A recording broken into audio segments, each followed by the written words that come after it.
السلام علیکم ورحمۃ اللہ وبرکاتہ۔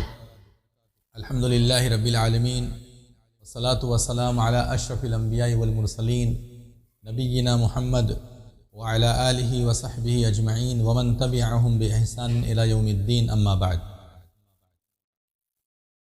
معزز سامعین اکرام، بزرگوں اور دوستوں، عزت مآب اسلامی ماں اور بہنوں اور عزیز پیارے بچوں، تمام قسم کی تعریف، حمد و ثنا، کبریائی اور بڑائی اس الہ العالمین رب العالمین احکم الحاکمین کے لیے لائق و زیبا ہے، جس نے ہمیں آپ کو پیدا کیا، پوری دنیا کو پیدا کیا، وجود بخشا، ہم تمام لوگوں کو بے شمار نعمتوں سے مالا مال کیا، زندگی گزارنے کے لیے ہمارے لیے جو بھی ضروری سامان تھے وہ مہیا کیے اور ہم تمام لوگوں کو مسلمان بنایا۔ درالسلام، رحمت برکت نازل ہو اللہ تبارک و تعالیٰ کے تمام انبیاء اکرام پر، تمام رسولوں پر، تمام نبیوں پر، خاص طور سے اس کے سب سے آخری نبی، سب سے آخری رسول، جن کا نامی اسم گرامی احمد مجتبیٰ محمد مصطفیٰ صلی اللہ علیہ وسلم ہے، جن کو اللہ تبارک و تعالیٰ نے اس دنیا کے اندر رحمت للعالمین بنا کر مبعوث کیا، جن کو اللہ تبارک و تعالیٰ نے بہترین رہبر اور بہترین رہنما بنایا، جن کی تعلیمات اور جن کی بتائی گئی اور دی گئی روشنی تاریکی میں بھی کام کرتی ہے، اور اللہ کے رسول صلی اللہ علیہ وسلم جو تعلیمات ہمیں دی ہے وہ بالکل روشن ہے، اس میں تاریکی یا اندھیرے کا ذرہ برابر بھی کوئی بھی سائبہ نہیں ہے۔ اللہ تبارک و تعالیٰ اپنے بندے پر درالسلام، رحمت برکت نازل فرمائے۔ اللہم صلی وسلم وبارک علی نبینا محمد وعلی آلہ وصحبہ اجمعین وسلم تسلیما کثیرا۔ معزز حضرات، ہم تمام لوگ اپنے رب کے رحم و کرم پر اس دنیا کے اندر آئے ہیں۔ اللہ تبارک و تعالیٰ کا بہت کرم ہوا، بہت احسان ہوا، تبھی ہم اس دنیا کے اندر آئے۔ اگر اللہ تبارک و تعالیٰ ہم تمام لوگوں کو وجود نہ بخشتا، ہم تمام لوگوں کو پیدا نہ کرتا، تو ہم کبھی بھی اس دنیا میں نہیں آ سکتے تھے، لیکن اللہ رب العالمین نے ہم تمام لوگوں کو دنیا میں بھیجا تو اس کا مقصد رکھا، فرمایا کہ وما خلقت الجن والانس الا لیعبدون، کہ ہم نے جن کو اور انس کو یعنی جناتوں کو اور انسانوں کو صرف اور صرف اپنی عبادات کے لیے پیدا کیا، وہ میری عبادت کرے، بس اسی لیے ہم نے ان کو پیدا کیا۔ تو معلوم یہ ہوا کہ ہم تمام لوگوں کو اللہ تبارک و تعالیٰ کو پہچاننا، اللہ رب العالمین کو سمجھنا نہایت ضروری ہے۔ اگر اپنے حقیقی معبود کو ہم سمجھیں گے، اتنا ہمارے اندر اللہ تبارک و تعالیٰ کا احترام پیدا ہوگا، اتنا اللہ رب العالمین سے ہم قریب ہوں گے، اور جب اللہ تبارک و تعالیٰ کا احترام پیدا ہوگا، اللہ رب العالمین کے ہم قریب ہوں گے، تو عمل میں بھی اضافہ ہوگا، اور جب عمل میں اضافہ ہوگا تو اللہ رب العالمین کی خوشنودی نصیب ہوگی، اور مرنے کے بعد انشاءاللہ جنت نصیب ہوگی۔ تو اس لیے ہمیں اپنے خالق حقیقی، اپنے خالق مالک رازق کو پہچاننا ہے۔ وہ کون ہے جس نے ہمیں پیدا کیا؟ جس نے ہمیں نہ پیدا کیا ہوتا تو ہم کچھ بھی نہیں ہوتے۔ آج اللہ تبارک و تعالیٰ نے ہمیں پیدا ہی نہیں کیا، بلکہ بیوی بچوں کی نعمتوں سے مالا مال کیا، مال دولت عطا فرمائی، کپڑے دیے، گھر مکان دیے، گھر مکان کے اندر ساری وہ چیزیں دیں جو ہمیں ضرورت ہے ایک بحیثیت انسان کے۔ تو یہ ساری چیزیں سب کچھ اللہ تبارک و تعالیٰ کا رحم و کرم ہے۔ ایک انسان اپنے مالک کے یہاں کام کرتا ہے تو اپنے مالک کی اہمیت کو سمجھتا ہے، وہ اپنے مالک کو سمجھتا ہے کہ یہ میرا مالک ہے، یہ مجھے پیسہ دیتا ہے، میری روزی روٹی کا خیال کرتا ہے، اور میری پریشانیوں میں مجھے بہت سارا سامان دیتا ہے، بہت ساری چیزیں دیتا ہے، جس سے میری پریشانیاں دور ہوتی ہیں، بیمار ہوتے ہیں تو یہی ہمارا مالک ہے جو کہ ہمیں بیماری سے دور کرتا ہے، اور بیماری کو ختم کرنے کے لیے بھی بیماری کس طریقے سے ختم ہو، بیماری کس طریقے سے جو ہے ختم ہو جائے، ڈاکٹر وغیرہ کا بھی انتظام کرتا ہے۔ تو اسی طریقے سے اللہ تبارک و تعالیٰ کو بھی پہچاننا ہم تمام لوگوں کے لیے بہت زیادہ ضروری ہے۔ اگر اللہ تبارک و تعالیٰ کو نہیں پہچانیں گے تو ہم اللہ رب العالمین کا حق ادا نہیں کر سکتے۔ جب اللہ رب العالمین کا حق ادا نہیں کریں گے تو اللہ تبارک و تعالیٰ کے نزدیک بھی ہم نہیں ہو سکتے۔ اس لیے ہم تمام لوگوں کے لیے بہت ہی ضروری ہے کہ ہم اللہ تبارک و تعالیٰ کو پہچانیں۔ اللہ رب العالمین کو بحیثیت رب پہچاننا ضروری ہے، اللہ تبارک و تعالیٰ کو بحیثیت خالق اور مالک پہچاننا ضروری ہے، اللہ تبارک و تعالیٰ کو بحیثیت معبود پہچاننا ضروری ہے۔ اللہ رب العالمین کو اگر آپ پہچاننا چاہتے ہیں تو اس کے لیے آپ توحید کی 3 قسموں کو سمجھیے، توحید ربوبیت، توحید الوہیت اور توحید اسماء و صفات۔ یہ ہمارے لیے بہت ہی ضروری ہے کہ ہم ان چیزوں کو سمجھیں۔ اگر ہمیں توحید سمجھ میں آ جائے گی تو اللہ تبارک و تعالیٰ سمجھ میں آ جائے گا۔ اسلام کی سب سے بڑی خاصیت یہ ہے کہ اس نے آپ کو توحید سکھائی ہے، اور توحید سے کوئی کمپرومائز نہیں ہے اسلام میں، توحید سے اسلام میں کوئی سمجھوتا نہیں ہے۔ دوسرے مذہب کے اندر آپ دیکھیں گے توحید نام کی کوئی چیز نہیں ہے، اور بہت سارے معبودوں کو مانتے ہیں، بہت سارے معبودوں کی عبادت کرتے ہیں، حتیٰ کہ کسی کو بھی معبود بنا دینا عام بات ہے۔ کبھی جانوروں کو معبود بنایا جاتا ہے، یہ ان کے فیتھ میں، ان کے عقیدے میں ہے، جو ہے وہ حقیقت ہے۔ اور اسی طریقے سے ان کے عقیدے میں یہ بھی ہے کہ کسی انسان کو بھی معبود بنا دیا جائے۔ معبود ایک نہیں ہے بلکہ ہزاروں لاکھوں کروڑوں ہیں، جہاں جہاں طاقت دیکھتے ہیں اس کو بھی معبود سمجھتے ہیں، جس چیز سے ڈرتے ہیں اس کو بھی معبود سمجھتے ہیں، جو ان کا ہیرو ہوتا ہے اس کو معبود سمجھتے ہیں، اور اگر کوئی بہت جنگجو ہے تو اس کو بھی معبود سمجھتے ہیں، حتیٰ کہ جانوروں کو بھی معبود سمجھتے ہیں، اور انسانوں کے جسم کے بعض اعضاء تک کو معبود سمجھا جاتا ہے، یعنی پارٹس آف باڈی جو ہے اس کو بھی معبود کا درجہ دیا گیا ہے، جیسا کہ آپ اور ہم اچھے سے جانتے ہیں۔ لیکن اسلام کی یہ خاصیت ہے کہ اسلام نے توحید کو بہت ہی اہمیت کے ساتھ ذکر کیا ہے، اور اسلام توحید کا ہی نام ہے، اللہ کو پہچاننے کا ہی نام ہے۔ اگر آپ اللہ تبارک و تعالیٰ کو نہیں پہچانیں گے تو پھر آپ مسلمان ہی نہیں ہیں، کیونکہ اسلام نے 2 ٹوک یہ بات کہی ہے کہ انہ من یشرک باللہ فقد حرم اللہ علیہ الجنہ، بے شک جو اللہ تبارک و تعالیٰ کے ساتھ شرک کرے گا اس کے اوپر جنت حرام کر دی گئی۔ ان اللہ لا یغفر ان یشرک بہ ویغفر ما دون ذلک لمن یشاء، بے شک اللہ تبارک و تعالیٰ اپنے ساتھ شرک کیے جانے کو معاف نہیں کرتا، اس کے علاوہ اور جو بھی گناہ ہیں جس کو چاہتا ہے اللہ تعالیٰ معاف کرتا ہے۔ اگر چاہے گا تو معاف کرے گا، نہیں چاہے گا معاف کرنا تو اس کو وقتی طور پہ سزا دی جائے گی، جو اس کی سزا ہے جہنم میں اس کو دی جائے گی، اور اس کے بعد وہ جنت میں جائے گا اپنی سزا بھگتنے کے بعد، اور ہو سکتا ہے معاف ہو جائے تو بغیر سزا بھگتے جنت میں چلا جائے۔ یہ کچھ بھی کنڈیشن ہو سکتی ہے، لیکن شرک معاف نہیں ہوگا۔ شرک کے بارے میں ایک دم 2 ٹوک فیصلہ ہے کہ وہ معاف نہیں ہوگا۔ یہی اسلام کی خاصیت ہے، اسلام نے کسی کو بھی یہ اتھارٹی نہیں دی ہے کہ وہ شرک کرے، ہاں اگر وہ کرے گا تو ایسی صورت میں اس کو جو ہے تو سزا بھگتنا پڑے گا۔ تو میں نے کہا توحید ربوبیت، توحید الوہیت اور توحید اسماء و صفات۔ توحید ربوبیت کیا ہے؟ توحید ربوبیت کا مطلب ہوتا ہے اللہ تبارک و تعالیٰ کو اپنا رب ماننا۔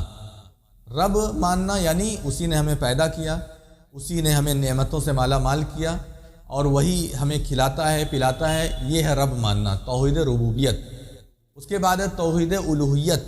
توحید الوہیت کا مطلب ہوتا ہے کہ اللہ تبارک و تعالیٰ کو معبود ماننا، معبود سمجھنا، یہ سمجھنا کہ جب وہی خالق ہے، وہی مالک ہے، وہی رازق ہے، وہی ہمیں سب کچھ دیا ہے، تو اسی کی عبادت ہونی چاہیے، اس کے علاوہ کسی اور کی عبادت نہیں ہونی چاہیے۔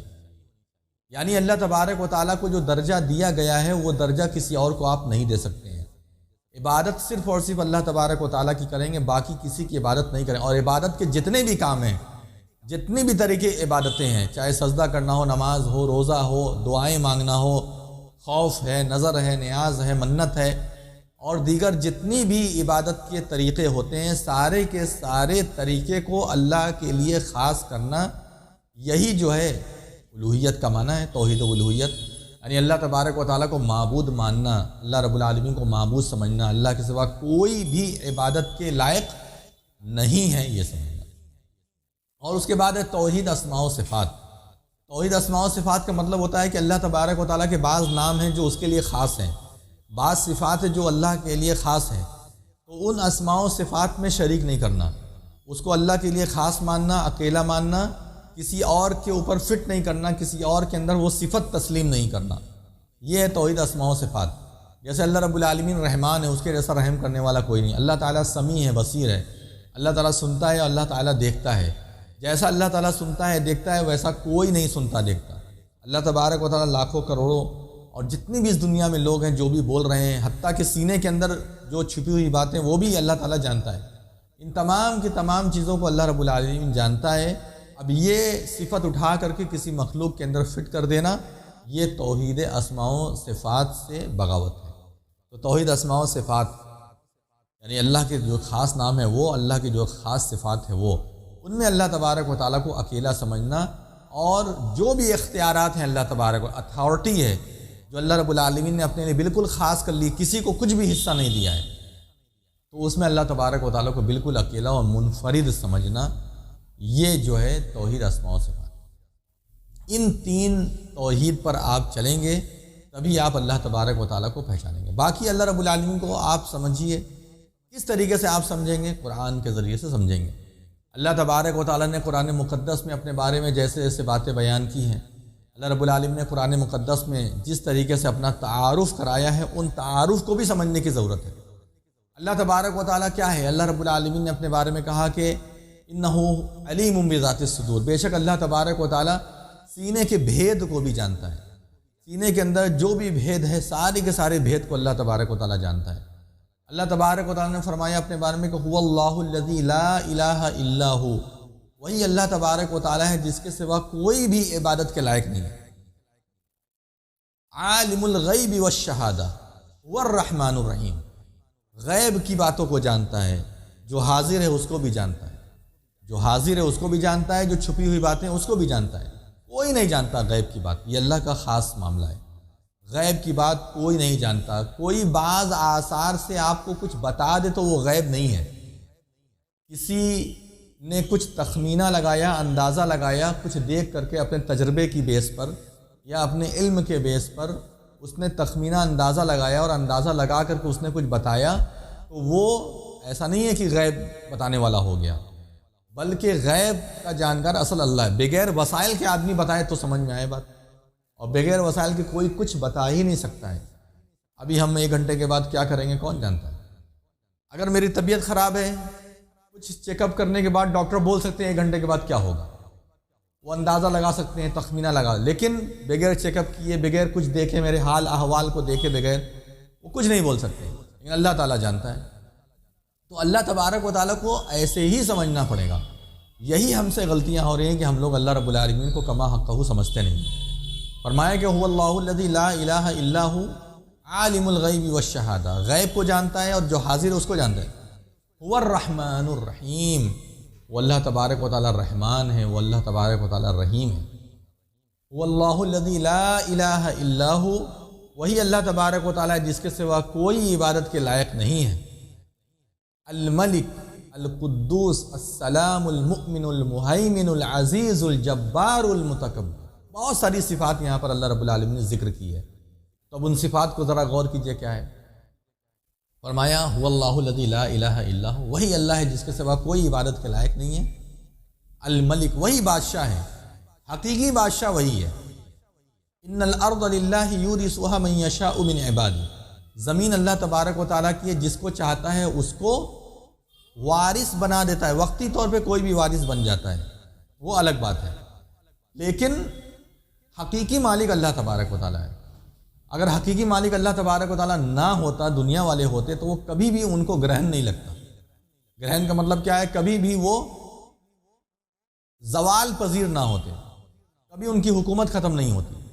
بڑے سے بڑے لوگوں کی حکومت آتی ہے چلی جاتی ہے، کبھی مسلمانوں کی حکومت آتی ہے، کبھی ہندوؤں کی حکومت آتی ہے، کبھی عیسائیوں کی حکومت آتی ہے، کبھی کسی ملک کی حکومت آ جاتی ہے پوری دنیا میں، کبھی کسی ملک کی حکومت آ جاتی ہے پوری دنیا کے اندر۔ یہ ساری کی ساری چیزیں جو آتی ہیں یہ اللہ رب العالمین کی دین ہے۔ اللہ تبارک و تعالیٰ کبھی بھی کسی کو بھی اس لائق پہنچا دیتا ہے، اس درجے تک پہنچا دیتا ہے۔ تو کہنے کا مطلب یہ ہے کہ اصل بادشاہ اللہ تبارک و تعالیٰ۔ یہی وجہ ہے کہ کتنے بھی حکومت کرنے والے ہیں وہ ایک نہ ایک دن ختم ہو جاتے ہیں۔ انگریزوں نے 250 سال حکومت کی یہاں انڈیا میں، ختم ہو گئے۔ مسلمانوں کی حکومت تھی ایک لمبے وقت تک، صدیوں تک حکومت تھی، ختم ہو گئے، ان کی بھی حکومت ختم ہو گئی۔ اسی طریقے سے آپ دیکھیں گے کہ بہت سارے ملکوں پہ بہت سارے ملک کی حکومت تھی۔ کبھی لیبیا پر کسی کی حکومت تھی، جرمنی وغیرہ کی حکومت تھی، اٹلی وغیرہ کی حکومت تھی، کبھی افریقہ کے ملکوں میں یورپین کنٹریز کی حکومت تھی، کبھی سعودی عرب کے اندر کسی انگلینڈ وغیرہ کی حکومت تھی۔ تو یہ سب زوال پذیر ہوتے رہے، کیونکہ بادشاہ اصل میں وہ نہیں ہے، اصل میں بادشاہ اللہ تبارک و تعالیٰ ہے۔ یہی مضبوط عقیدہ رکھنا ہے کہ اصل بادشاہ کون ہے؟ اللہ تبارک و تعالیٰ، الملک، القدوس۔ اللہ تبارک و تعالیٰ کیا ہے؟ پاک صاف ہے، اونچا ہے، برتر ہے۔ السلام، اور سلامتی دیتا ہے سب کو، خود سلامت ہے اور سب کو سلامتی بھی دیتا ہے۔ السلام المؤمن، اور اسی طریقے سے امن دینے والا ہے۔ المہیمن، حفاظت کرنے والا ہے۔ العزیز، زبردست ہے۔ الجبار، جبار یعنی کہ بہت اعلیٰ درجے کی طاقت رکھنے والا ہے۔ جب اللہ تبارک و تعالیٰ عذاب دینے پر آ جاتا ہے تو عذاب دے دیتا ہے، جب اللہ تبارک و تعالیٰ تہس نہس کرنے پر آ جائے تو تہس نہس کر دیتا ہے۔ المتکبر، اور بہت بڑا ہے۔ متکبر کا مطلب کیا ہوتا ہے؟ بہت بڑا اپنے آپ کو سمجھنا۔ تو یہ انسانوں کے لیے حرام ہے، لیکن اللہ تبارک و تعالیٰ چونکہ سب سے بڑا ہے اس لیے اس نے کہا کہ المتکبر، کہ اللہ تبارک و تعالیٰ سب سے بڑا ہے۔ الجبار المتکبر، سبحان اللہ عما یشرکون، پاک ہے اللہ تبارک و تعالیٰ کی ذات۔ جس کو بھی یہ لوگ اللہ رب العالمین کا شریک قرار دے رہے ہیں سب سے اللہ تبارک و تعالیٰ پاک ہے۔ جتنا بھی اللہ رب العالمین کا شریک قرار دے دیں کسی کو بھی، لیکن اللہ تبارک و تعالیٰ کا کوئی شریک نہیں ہے، کوئی ساجھی نہیں ہے، اللہ تبارک و تعالیٰ کا کوئی بھی ساتھی نہیں ہے۔ اللہ تبارک و تعالیٰ اکیلا ہے، منفرد ہے۔ اگر کوئی اللہ تبارک و تعالیٰ کا شریک قرار دیتا ہے تو دیتا رہے، اس کا عقیدہ خراب ہوگا، اس کا سب کچھ برباد ہوگا۔ اللہ تبارک و تعالیٰ کا کوئی شریک نہیں ہو جائے گا، بلکہ اللہ تبارک و تعالیٰ منفرد ہے، اکیلا ہے۔ سبحان اللہ عما یشرکون، هو اللہ الخالق البارئ المصور له الاسماء الحسنى، وہی اللہ تبارک و تعالیٰ ہے جو خالق ہے، مالک ہے، اور وہی اللہ ہے جو صورت بناتا ہے، تصویر بناتا ہے۔ تصویر مطلب انسانوں کی صورت۔ پیٹ کے اندر ایک بچہ جب پلتا ہے ماں کے پیٹ میں کچھ نہیں ہوتا، ہڈی گڈی ہوتی ہے، اس کی خون ہوتا ہے، گوشت کا لتھڑا ہوتا ہے، لیکن ایک شیپ دیتا ہے اللہ تعالیٰ، چہرہ بناتا ہے۔ وہ چہرہ جب باہر آتا ہے، جب وہ دنیا میں آنکھ کھولتا ہے تو ایک چہرہ لے کر آتا ہے، ایک تصویر، ایک صورت لے کر آتا ہے، اپنی آنکھ، اپنی ناک، اپنی کان وغیرہ لے کر آتا ہے، ایک کلر، اچھا کلر، خوبصورتی لے کر آتا ہے، اور اس کے بعد پھر دھیرے دھیرے وہ اور خوبصورت ہوتا ہے۔ اور یہ جو صورت بنائی ہے اللہ تعالیٰ نے وہی ہے۔ آپ دیکھیے کسی کی بھی صورت کسی سے ملتی نہیں ہے، کوئی ہم شکل تو ہو سکتا ہے، لیکن آپ سوچئے کہ 100% کوئی ملے ایک دوسرے سے، ایسا نہیں ہے۔ کبھی کبھی ہم شکل ہوتے ہیں، بہت حد تک شباہت ہوتی ہے، ملتے جلتے ہیں لوگ، لیکن یہ نہیں کہہ سکتے کہ نہیں بالکل وہی ہے، ایسا نہیں ہے۔ تو 100% کوئی نہیں ملتا، کیونکہ اللہ تبارک و تعالیٰ جو ہے سب کی صورت، سب کا چہرہ الگ الگ بنایا ہے۔ پوری دنیا میں آپ دیکھیے اتنے 7 ارب تقریباً اس وقت لوگ ہیں، کتنے ارب آئے اور کتنے ارب چلے گئے، لیکن اللہ تبارک و تعالیٰ نے سب کا چہرہ الگ الگ بنایا۔ کبھی کبھی پرانے لوگوں کی کوئی تصویر آتی ہے سامنے، پرانے لوگوں کا چہرہ آتا ہے سامنے، تو آج بھی آپ دیکھ سکتے ہیں کہ ویسا آدمی نہیں پیدا ہوتا، ویسا چہرہ ہو بہو نہیں پیدا ہوتا۔ تو اللہ تبارک و تعالیٰ آپ سوچیے ایک چھوٹے سے چہرے کو کتنا شیپ دیتا ہے، کتنا اس کو جو ہے تو تصویر دیتا ہے، کیسا اس کا یعنی کہ اس کی کٹنگ بناتا ہے کہ سب کا الگ، سب کا الگ، کسی کا بھی کچھ نہیں۔ ایک انسان کو اگر اتنا سا حصہ دیا جائے، اس میں کہا جائے کہ اس میں ڈیزائن بناؤ، تو کہاں تک وہ بنائے گا؟ کیا 7 ارب 10 ارب ڈیزائن بنا دے گا وہ؟ تو یہ اللہ تبارک و تعالیٰ ایسا اللہ ہے۔ هو اللہ الخالق البارئ المصور له الاسماء الحسنى، وہی اللہ تعالیٰ ہے جس کے لیے اچھے اچھے نام ہیں۔ یعنی اللہ تبارک و تعالیٰ ایسا ہے جس کے اچھے اچھے نام ہیں، بڑے بڑے اور بہترین بہترین نام ہیں۔ اللہ رب العالمین کا نام رزاق ہے اللہ تعالیٰ، اللہ تبارک و تعالیٰ خالق ہے، مالک ہے، رازق ہے، اللہ تبارک و تعالیٰ احد ہے، اکیلا ہے، اور اللہ رب العالمین کے بڑے بڑے نام ہیں۔ واللہ الخالق البارئ المصور له الاسماء الحسنى یسبح له ما فی السماوات والارض، تسبیح کرتی ہے اس کی، یعنی اللہ تبارک و تعالیٰ کی تسبیح کرتی ہے، زمین آسمان میں جو کچھ ہے سب کچھ اللہ تبارک و تعالیٰ کی تسبیح کرتی ہے۔ جتنی بھی چیزیں اس دنیا کے اندر ہے، یہاں تک کہ چرند و پرند ہو، پہاڑ ہو، درخت ہو، سب اللہ تبارک و تعالیٰ کی تسبیح بیان کرتے ہیں۔ قرآن میں جہاں موجود ہے تسبح له السماوات السبع والارض ومن فیہن، کہ زمین آسمان اور آسمان بھی 7 آسمان اور زمین میں جتنی بھی مخلوقات ہے سب کچھ اللہ تبارک و تعالیٰ کی تسبیح بیان کرتی ہے۔ وَإِن مِّن شَيْءٍ إِلَّا يُسَبِّحُ بِحَمْدِهِ وَلَكِن لَا تَفْقَهُونَ تَسْبِيحَهُمْ، جتنی بھی چیز اس دنیا کے اندر ہے سب اللہ تبارک و تعالیٰ کی تسبیح بیان کرتی ہے، لیکن تم ان کی تسبیح کو سمجھ نہیں سکتے۔ وَلَكِن لَا تَفْقَهُونَ تسبیحہم، لیکن تم ان لوگوں کی تسبیح کو نہیں سمجھ سکتے۔ اللہ تبارک و تعالیٰ کی تسبیح وہ کرتے ہیں، اپنی زبان میں کرتے ہیں۔ کبھی ان کا بولنا بھی تسبیح ہو سکتا ہے، جس کو ہم کہتے ہیں بے زبان ہے، وہ کیا بول رہے ہیں، میں کر رہے ہیں، لیکن پتہ نہیں ان کی زبان میں کیا وہ تسبیح کر رہے ہیں، وہ اللہ تعالیٰ ہی جانتا ہے۔ یہ ہے اللہ رب العالمین۔ اللہ تبارک و تعالیٰ نے اپنے بارے میں فرمایا ان اللہ عنده علم الساعہ، بے شک وہی اللہ تبارک و تعالیٰ ہے جو ان اللہ عنده علم الساعہ، جس کے پاس قیامت کا علم ہے۔ قیامت کا علم بھی کسی کے پاس نہیں ہے سوائے اللہ تعالیٰ کے۔ ان اللہ عنده علم الساعہ وینزل الغیث، اور وہی ہے جو بارش برساتا ہے۔ کسی کے اندر اتنی طاقت نہیں کہ بارش برسا دے۔ اگر اللہ تبارک و تعالیٰ بارش نہ برسائے تو کسی کے اندر اتنی طاقت نہیں ہے کہ وہ بارش برسا دے، لیکن اللہ تبارک و تعالیٰ بارش برساتا ہے۔ ایک نظام بنایا ہے کہ پانی بہہ کر کے واپس جاتا ہے سمندر میں، نالوں میں، ندیوں میں، وہاں سے جانے کے بعد جو ہے پھر بادل اس کو ڈھانکتے ہیں، بادل میں جو ہے تو پھر پانی اٹھتا ہے، اور اٹھنے کے بعد جو ہے پھر وہ بادل پانی لے کر کے جاتے ہیں، اور جہاں اللہ تبارک و تعالیٰ چاہتا ہے وہاں برساتے ہیں۔ وہی پانی لے کر کے چلتے ہوئے بادل ہر جگہ نہیں برستے۔ یہ بھی دیکھیے اللہ تعالیٰ کی قدرت۔ اگر اس کو سیٹ کر دیا جائے کہ پانی لے کر کے لوڈ کر کے جا کر کے برس جاؤ تو نہیں، پانی ایسے ہی نہیں برستا، بلکہ اللہ تعالیٰ جہاں چاہتا ہے وہاں برستا۔ اب وہ بادل بالکل لوڈ کر کے پانی جاتا ہے، کبھی کبھی آس پاس میں ہی برس جاتا ہے، اور کبھی کبھی ایسا ہوتا ہے کہ بہت دور دور تک وہ لے کر کے پانی جاتا ہے، اور جہاں اللہ تعالیٰ چاہتا ہے وہاں برستا ہے۔ کہیں سوکھا پڑا ہوا ہے، کبھی وہاں بارش ہو جاتی ہے، کبھی بارش ہی نہیں ہوتی ہے وہاں، کبھی کبھی کالے کالے بادل نکل جاتے ہیں وہاں سے، بارش نہیں برساتے۔ تو وَيُنَزِّلُ الْغَيْثَ وَيَعْلَمُ مَا فِي الْأَرْحَامِ، اور پیٹ میں جو بچہ ہے وہ کیسا ہے وہ اللہ تعالیٰ جانتا ہے۔ ضروری نہیں ہے کہ صرف فیمیل اور میل اللہ تعالیٰ جانتا ہے، نہیں، یہاں فیمیل اور میل تو آج لوگ جانتے ہیں۔ تو پیٹ کے اندر کیا ہے، اس سے مراد کیا ہے، وہ کیسا ہوگا، اس کی شکل صورت کیسی ہوگی، اور اسی طریقے سے وہ کیسا بیہیو کرے گا، وہ آگے کتنا زندہ رہے گا، وہ آگے جا کر کے اچھا رہے گا کہ برا رہے گا، شریف رہے گا کہ رذیل رہے گا، نافرمان رہے گا کہ فرما بردار رہے گا، یہ سب اللہ جانتا ہے۔ اس کے اندر کیا ہے کوئی نہیں جانتا۔ وَيَعْلَمُ مَا فِي الْأَرْحَامِ وَمَا تَدْرِي نَفْسٌ مَاذَا تَكْسِبُ غَدًا، اور کوئی بھی نفس، کوئی بھی انسان یہ نہیں جانتا کہ وہ کل کو کیا کرے گا۔ وَمَا تَدْرِي نَفْسٌ مَاذَا تَكْسِبُ غَدًا وَمَا تَدْرِي نَفْسٌ بِأَيِّ أَرْضٍ تَمُوتُ، اور کوئی نفس، کوئی بھی انسان یہ نہیں جانتا کہ وہ کون سی زمین پر انتقال کرے گا، کون سی زمین پر مرے گا، کوئی نہیں جانتا۔ بہت سارے لوگ حج کرنے جاتے ہیں، اپنا کفن لے کر جاتے ہیں، کہتے ہیں کہ اسی کا، حالانکہ یہ پاسبل نہیں ہوتا، لیکن اپنی جذبات میں لے کر کفن جاتے ہیں، کہتے ہیں وہیں پر ہم اسی کفن میں ہم جو ہے دفنائے جائیں گے اگر وہاں موت آ گئی تو، لیکن کیا کنفرم ہے، اپنا کفن لے کر واپس آ جاتے ہیں۔ کیوں؟ ان کی موت کی کیا گارنٹی ہے؟ انتقال ہو بھی سکتا ہے، نہیں بھی ہو سکتا ہے۔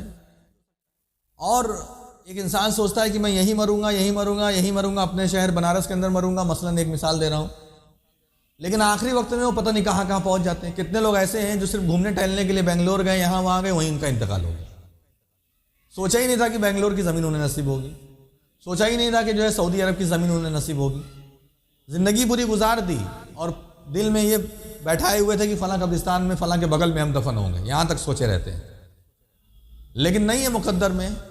تو اللہ تعالیٰ فرماتا ہے کہ وما تدری نفس بأی ارض تموت، کوئی نفس کس زمین پر، کس جگہ پر مرے گا، کون سی زمین، کون جگہ کی قبر اسے نصیب ہوگی، وہ بھی صرف اللہ تبارک و تعالیٰ جانتا ہے، کوئی نہیں جانتا۔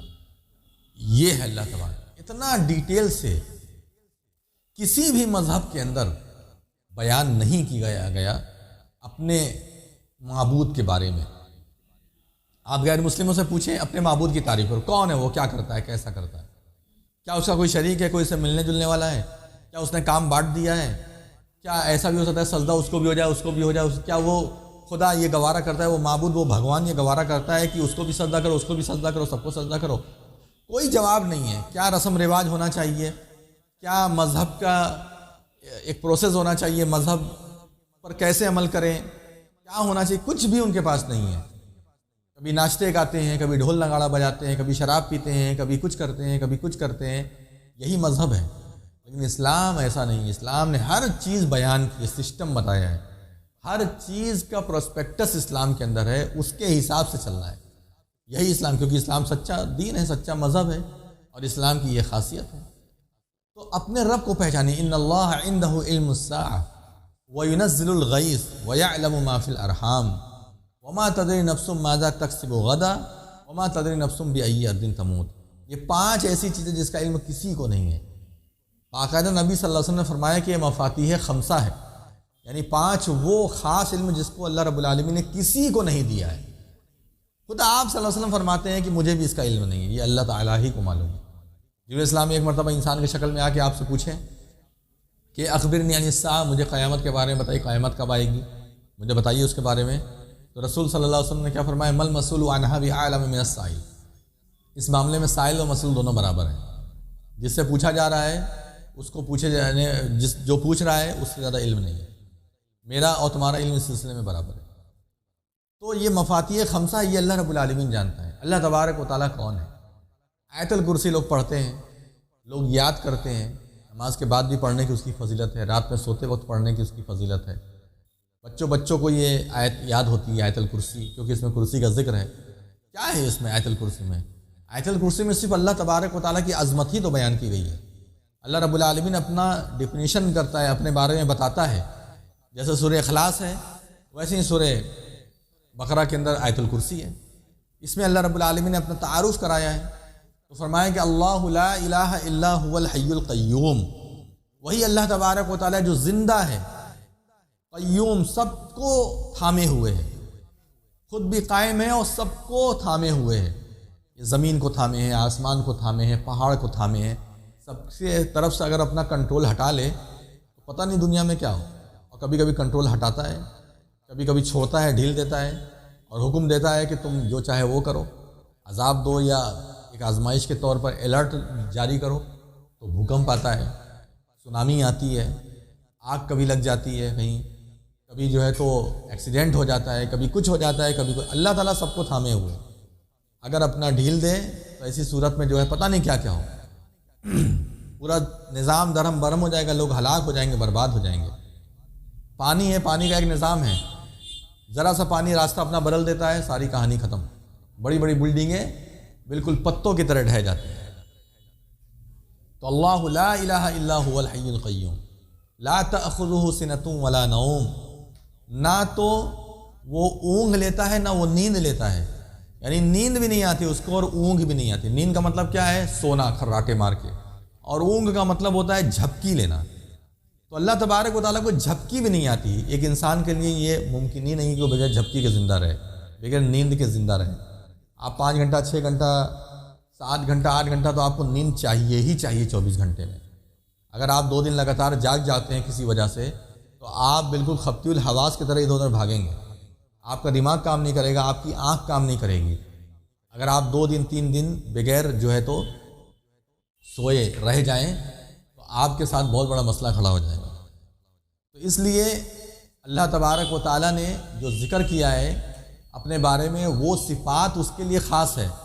اللہ لا الہ الا هو الحی القیوم لا تأخذہ سنۃ ولا نوم لہ ما فی السماوات وما فی الارض. اسی کے لیے جو کچھ بھی ہے آسمانوں میں، جو کچھ بھی ہے زمین میں، سب کچھ اس کا ہے، ہر چیز کا مالک وہ ہے. من ذا الذی یشفع عندہ الا باذنہ. کون ہے جو سفارش کرے اس کی؟ اللہ تبارک و تعالیٰ سے کوئی سفارش نہیں کر سکتا. من ذا الذی یشفع عندہ الا بعلمہ، سوائے اس کے علم کے، سوائے اس کی جانکاری کے. اللہ تبارک و تعالیٰ اگر کسی کو کہے کہ تم جو ہے سفارش کرو، وہ بھی اللہ تعالیٰ انبیاء اکرام کو، خاص خاص لوگوں کو دے گا کہ تم جو ہے سفارش کرو، تو اللہ تبارک و تعالیٰ ان کی سفارش کو قبول کرے گا. لیکن شرط کیا ہے کہ اللہ تبارک و تعالیٰ جس کو کہے گا وہی سفارش کریں گے، اور جس کے لیے کہے گا اسی کے لیے سفارش کریں گے، اپنے من سے نہیں. من ذا الذی یشفع عندہ الا باذنہ یعلم ما بین ایدیہم وما خلفہم. جو کچھ بھی اس کے آگے ہے وہ بھی جانتا ہے، اس کے پیچھے ہے وہ بھی جانتا ہے. ہر چیز کو اللہ تبارک و تعالیٰ جانتا ہے. یعلم ما بین ایدیہم وما خلفہم ولا یحیطون بشیء من علمہ الا بما شاء. ولا یحیطون بشیء من علمہ، اور کوئی بھی اللہ تبارک و تعالیٰ کے علم کا احاطہ نہیں کر سکتا. اللہ رب العالمین کیا سوچ رہا ہے، کیا کہہ رہا ہے، کیا بول رہا ہے، اس کے علم کا کوئی احاطہ نہیں کر سکتا، کوئی حاصل نہیں کر سکتا الا بعلم۔ مگر اللہ تبارک و تعالیٰ اگر چاہے تو کسی کو کچھ علم دے دیتا ہے، جیسے نبیوں کو، رسولوں کو بہت کچھ اللہ نے علم دیا، اور انسانوں کو بھی اللہ تبارک و تعالیٰ بہت کچھ علم دیتا ہے، لیکن سارے علم کا اصل مصدر اور مرجع جو ہے وہ اللہ تبارک و تعالیٰ ہے۔ جس کو اگر کچھ دے دیا، جس کو نہیں دیا اس کو نہیں دیا، باقی اصل مالک جو علم کا ہے وہ اللہ تعالیٰ ہے۔ وَلَا يُحِيطُونَ بِشَيْءٍ مِّنْ عِلْمِهِ إِلَّا بِمَا شَاءَ وَسِعَ كُرْسِيُّهُ السَّمَاوَاتِ وَالْأَرْضِ۔ صرف اس کی جو کرسی ہے وہ زمین و آسمان کو گھیرے ہوئے ہے، زمین آسمان سے بڑھ کر کے اس کی کرسی ہے۔ اور کرسی کے بارے میں علماء کا اپنا اپنا قول ہے، چونکہ صحیح اس سلسلے میں قول الگ الگ ملتے ہیں، تو علماء اکرام کا الگ الگ قول ہے۔ بعض نے کہا ہے کہ بعض لوگوں نے یہ کہا ہے کہ اللہ تبارک و تعالیٰ کے قدم رکھنے کی جگہ ہے، اس کو کرسی کہتے ہیں۔ بعض نے کہا کہ بیٹھنے کی جگہ ہے، جہاں اللہ تبارک و تعالیٰ مستوی ہے اس کو کرسی کہتے ہیں۔ تو الگ الگ قول ہے۔ بہرحال جو کچھ بھی ہو اس میں ہمیں زیادہ ڈیپ میں جانے کی ضرورت نہیں ہے، کیونکہ منع ہے۔ اللہ تبارک و تعالیٰ نے اپنے بارے میں جو باتیں واضح نہیں کی ہیں اس میں بہت زیادہ ڈیپ میں نہیں جانا چاہیے۔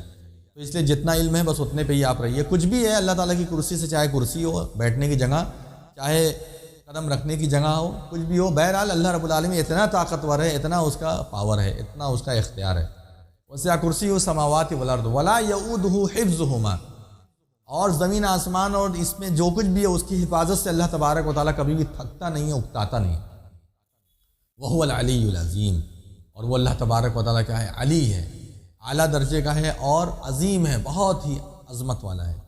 یہ اللہ رب العالمین کا تعارف تھا، آپ نے رب کو پہچانیے، اس کا احترام کیجیے، اس کے قریب ہوئیے۔ جب آپ قریب ہوں گے تو اللہ تبارک و تعالیٰ اپنا قریبی آپ کو بنائے گا، اور یہی سب کچھ نجات کے لیے ہے۔ اگر آپ اللہ رب العالمین کا احترام نہیں کریں گے، اللہ تبارک و تعالیٰ کو آپ پہچانیں گے نہیں، تو ایسی صورت میں آپ عمل سے بھی دور رہیں گے، اور قیامت کے دن بھی جو ہے ممکن ہے کہ وہ عمل آپ لے کر کے نہیں جا پائیں گے جس کے ذریعے سے نجات ممکن ہو۔ اللہ تبارک و تعالیٰ ہم تمام لوگوں کو ان باتوں پر عمل کرنے کی توفیق عطا فرمائے، ہم تمام لوگوں کو ایک کر دے، نیک کر دے، متحد کر دے، جب تک اس دنیا میں زندہ رکھے اسلام اور ایمان پر، اور جب وفات کا وقت آئے تو خاتمہ بالخیر فرمائے، کلمہ شہادت لا الہ الا اللہ محمد الرسول اللہ پہ وفات عطا فرمائے۔ آمین رب العالمین۔ اقول قولی ھذا واستغفر اللہ لی ولکم ولسائر المسلمین من کل ذنب فاستغفروہ انہ هو الغفور الرحیم۔ وآخر دعوانا ان الحمد للہ رب العالمین، والسلام علیکم ورحمۃ اللہ وبرکاتہ۔